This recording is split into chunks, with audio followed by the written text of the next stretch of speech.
folks, welcome to the Prepared Homestead. This is Travis. Thank you all for stopping by to watch. Well, yesterday's video seemed to just not set very well with a lot of people. And I'm referring to the first video I did yesterday about the amount of illegal immigration coming into the country and how it seems as if they are spreading them somewhat evenly all over the country into different areas.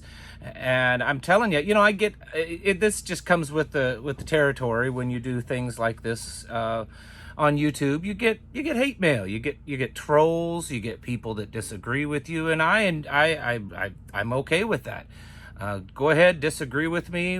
There's been people that we've had a pretty I think healthy yet heated conversation between the two of us, but then there's always the ones that just aren't very happy.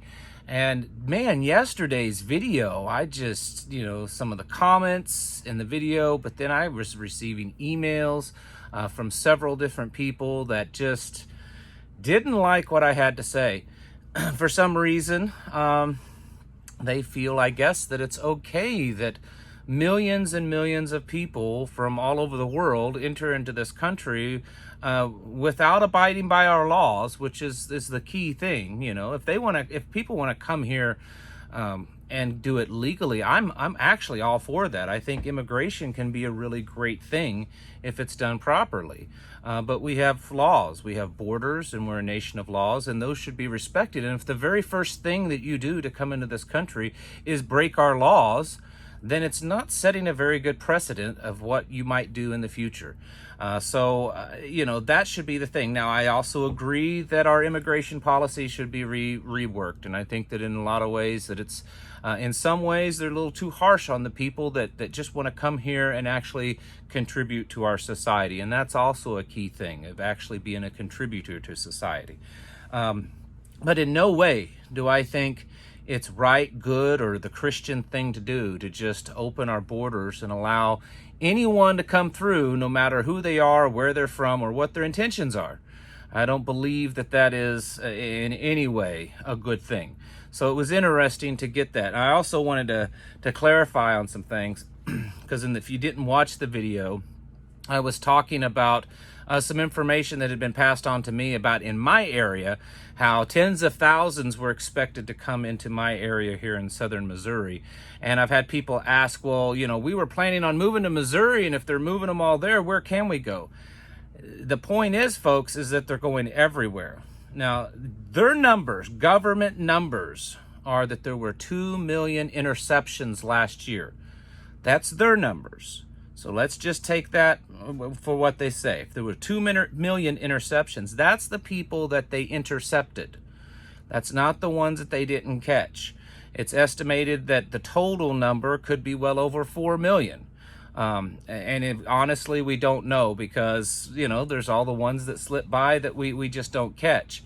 Well, if I said, and I said yesterday that there's an anticipation of around 55,000 coming into the southern parts of Missouri, well, that's just kind of a drop in a bucket to 2 to 4 million.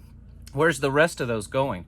They're spreading them out all over the country. And the point is that there's no real safe place to go where this isn't happening. It's happening everywhere. Now, I can't confirm that it's happening everywhere, which is what someone else said. I can't confirm it.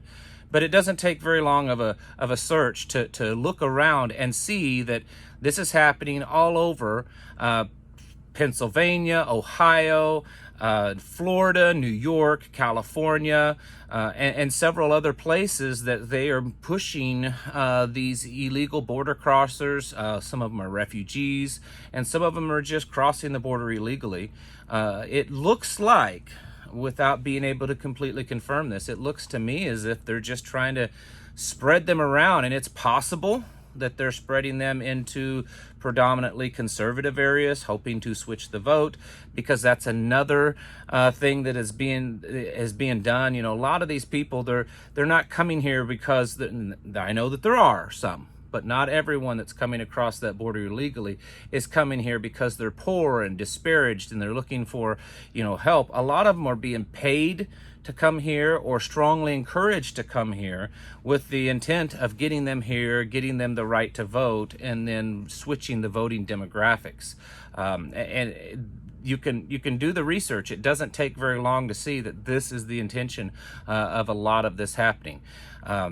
So for those of you that are wondering, well, where can I move that I don't have to deal with this? Well, probably not the United States, because it looks like that they're kind of pushing them around just about everywhere. I mean, like I said, look, just do the math. 2 to 4 million. You can't put 2 to 4 million people in one place. It would crash even the largest cities. 2 to 4 million people can't just be dropped off on. So they're spreading them around, and unfortunately this is a problem that everyone in America is going to have to face, because this problem of the illegals crossing the border and bringing refugees here, I'm gonna guess at some point, if the whole Ukrainian-Russian thing keeps going, that some of those might be pushed over here. I mean, those European countries are gonna say, listen, we're getting millions of people, we can't handle this. Our communities, our economy, our infrastructure can't handle this much of an influx. Hey, America, why don't you take a few? I could see that happening very easily. And then as food shortages and the crisis when it comes to, increasing prices of food and food shortages, there could certainly be refugees out of that too. So this problem isn't going to go away. This is absolutely, this is part of the Great Reset. If you start reading into the Great Reset, they've done videos on it. I mean, there's all kinds of articles that they've printed or published talking about refugees and immigration all over the world, moving people around.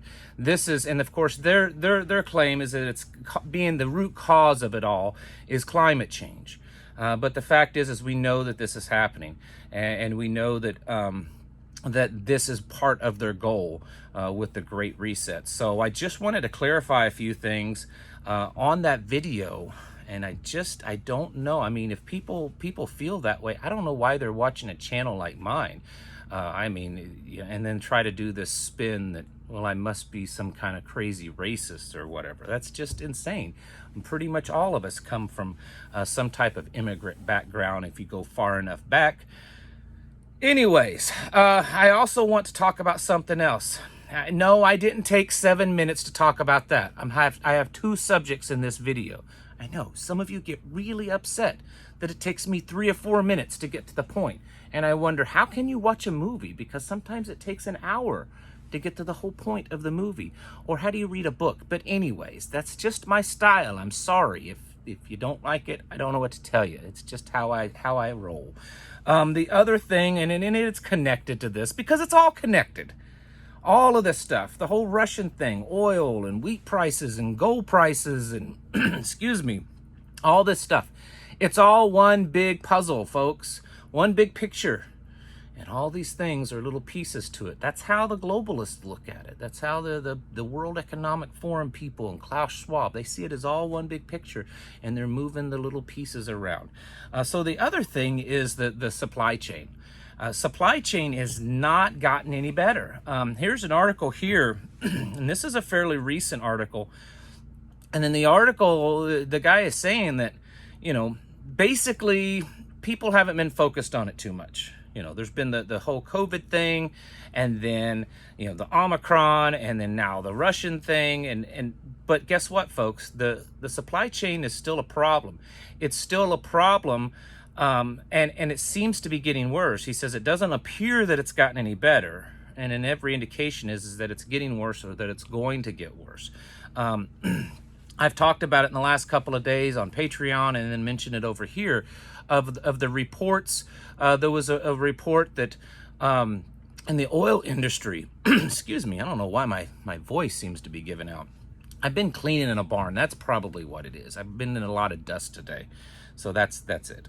Anyways, there was an article just a couple of days ago talking about the oil industry and how they're being encouraged to, here in America, to up their production. And the oil industry is saying, well, we can't really, we're kind of maxed out because all of our equipment is broke down because we haven't been able to find parts to repair it. We can't get the parts to maintain our equipment. And so we're maxed out on our production because a bunch of our equipment is broke down and we can't get parts for it. I've spoken to people in the trucking industry, and they've talked about how the big trucking companies are buying out a lot of the smaller trucking companies for the sole purpose of taking apart all these trucks in these smaller fleets so that they can use them as parts, because they can't get parts for their trucks.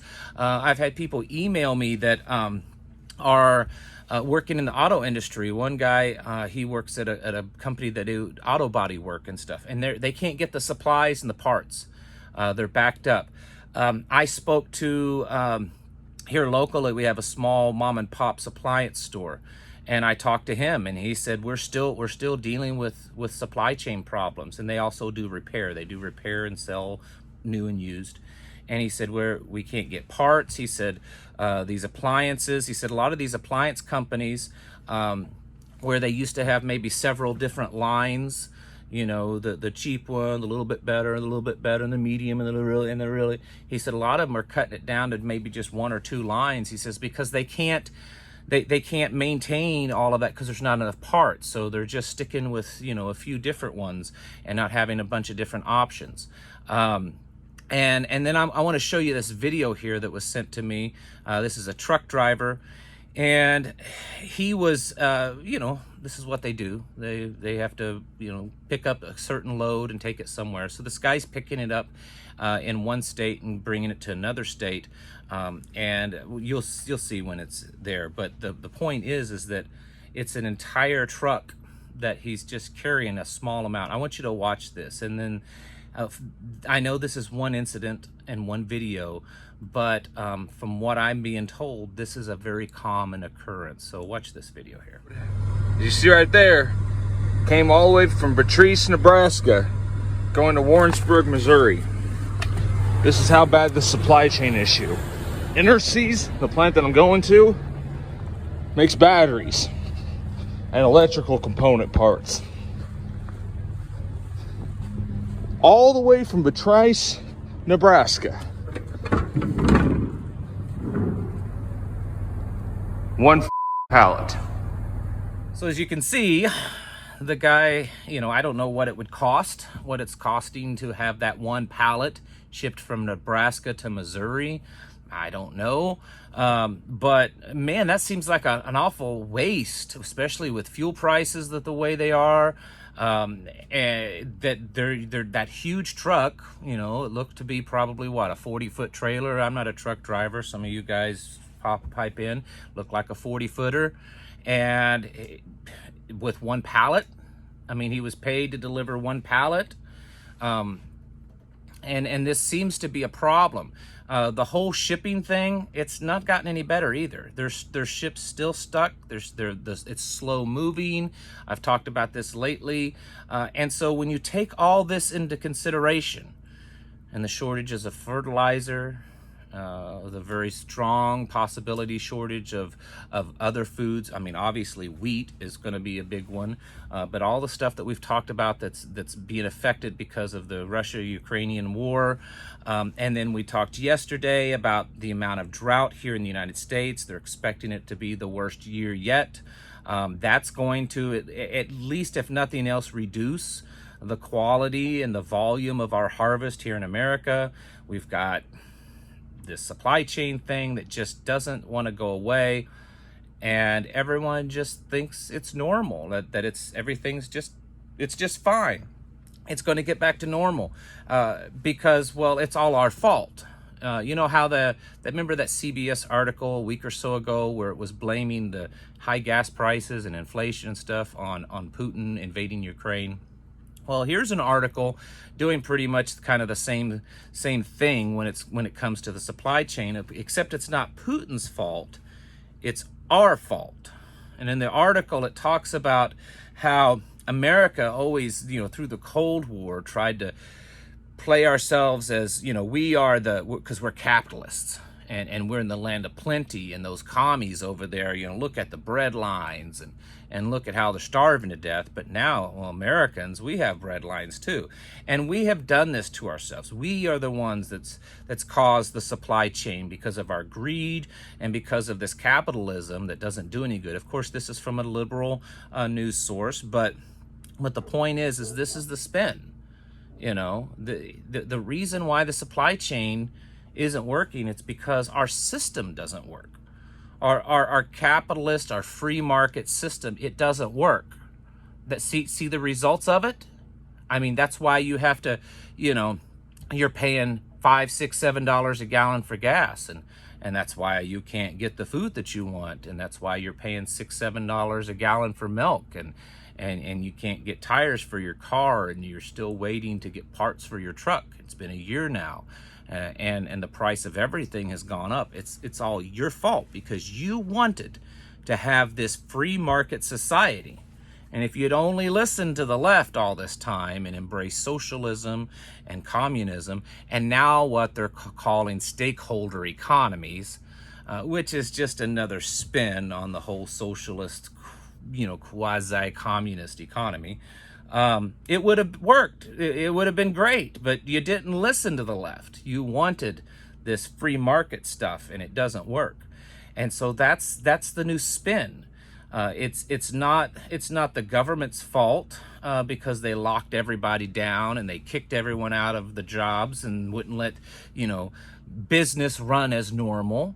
It's not the reason because they interfered with the production of stuff and the movement of goods and stuff around the country and around the world. That has nothing to do with it. It's your greed because you want to be this free market capitalist. And what we're seeing is all across the board, whether it's the health stuff, whether it's food and oil and wheat and parts and everything is, the stage is being set with all the panic and the chaos and the continued chaos, one incident after another, one thing after another. You don't get a time to take a breath, to relax and say, oh, okay, man, those last 2 years of that pandemic was bad, but at least it's over and I get to catch a breath and have a little bit of normalcy before the next thing. They don't even give you that. It's one thing after another. And the reason for all this is so that they can tenderize you, so that they can get you ready for when they say, well, the Great Reset's happening and we have all this policy. Now, yeah, you're going to have to give up things. You're going to have to give up this free market, society. You can't have a free market. You're going to have to give up certain freedoms, your guns and certain individual rights and things like that. But you're not going to have to deal with all this craziness anymore. You're not going to have to worry about where your next meal comes from. You're not going to have to worry about wars and sicknesses and all this kind of stuff because we will take care of it. There's good and the bad. You got to give up some things, but we'll take care of you. They're setting the stage for that. They're getting everyone conditioned for that so that when they start unveiling more and more of their dystopian policies, people will welcome it because they hate the system they have. They look at it and they're like, oh my goodness, this free market capitalism, it stinks. Why, the ships are stuck. I can't get the things that I want. Inflation's outrageous. Supply chain's horrible. Free market capitalism's awful. We got to get rid of it. See how that works? Because people have very short memory spans and they don't remember that free market capitalism worked for a long, long time. Now all they'll remember is the last couple of years of how free market capitalism just was horrible and it didn't work. And so they'll welcome anything they can get that'll be a little bit better than what they have. And that's how they work. That's how the plan works. So folks, all of this is connected. It's all part of a big picture. Don't ever forget that. No matter how bad each little thing happens, don't forget that it's all part of the grand plan. All right, folks, thank you all for watching. I'll catch you in the next video.